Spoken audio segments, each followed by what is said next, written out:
finished Flight of Icarus.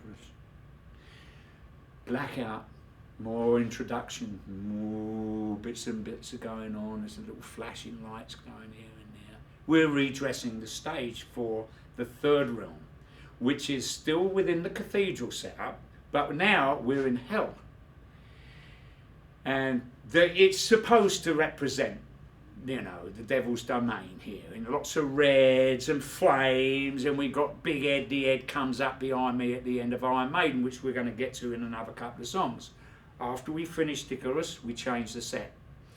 And in between these changes, okay, you've got to bear in mind, I've got this beautiful static drum set. I can't change what I have on my drum set. I did want to come up with a way of changing the artwork for each realm, but instead we camouflage the front of the drum set, so you don't actually see the drum set or myself from the front. Sorry girls, you have to wait till the second realm. So anyway, so what I did is I changed my gong from a visual aspect, from out front, and people can see the top of the gong. The first gong is black, the second gong is the cathedral artwork of the centre stained glass window of the cathedral. That's on my gong and also on my bass drum, which looks immense when it's all lined up together. It's fantastic. So my contribution to the changes in the realms with my gongs, the last one is obviously a red gong, which I used on the Ed Hunter tour back in 1999 when we went out, when Bruce and Adrian joined the band. A little bit of history there. And for you lot that are coming out to see us, you'll go, oh yeah, he's changed his gong, look at that. Fantastic. So we've got the third realm, which is hell. So that is changed. And we kick off with, yes, another one that we always play, Fear of the King Dark. What do you mean you don't like it? I got to let off some steam at you lot sometimes, haven't I? Anyway, Fear of the Dark. Obviously off the same titled album. It's a fantastic track. Again, I mean everything on this set list is got its magic points. Wonderful track. That then kicks off to Number of the Beast. Well, you didn't think you were going to get a Maiden show without that chestnut, do you? I mean, first of all, it was Bruce's first album. It was the third in the trilogy of records for Iron Maiden. New singer, new album. Went to, I'm not sure where it charted really high. It was well received and is still today regarded as one of Iron Maiden's best ever albums.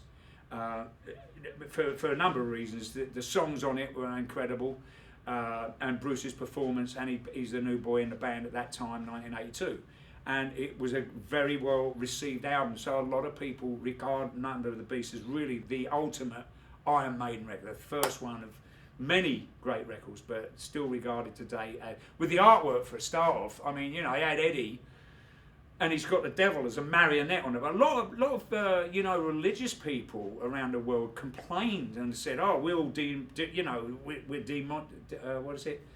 demonic. We're demon word. We're Satanists. You know, would you please? It's the furthest thing from the truth. None of the guys in this band worship the Dark One. You know, absolutely not. Far from it. Furthest thing. We write observationally, but the idea was to, you know, Eddie's a cartoon character, right? But he's bigger than the band.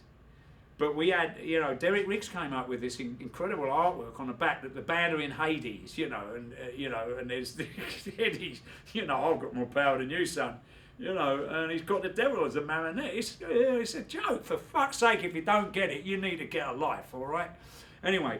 So the artwork of that album was spectacular, and it set the whole nuance of Maiden with Eddie, a great business strategy from Rod Smallwood, who took the original Ed, and put a body to it and created this mascot of the band, let alone the font, which is, you know, iconic in itself.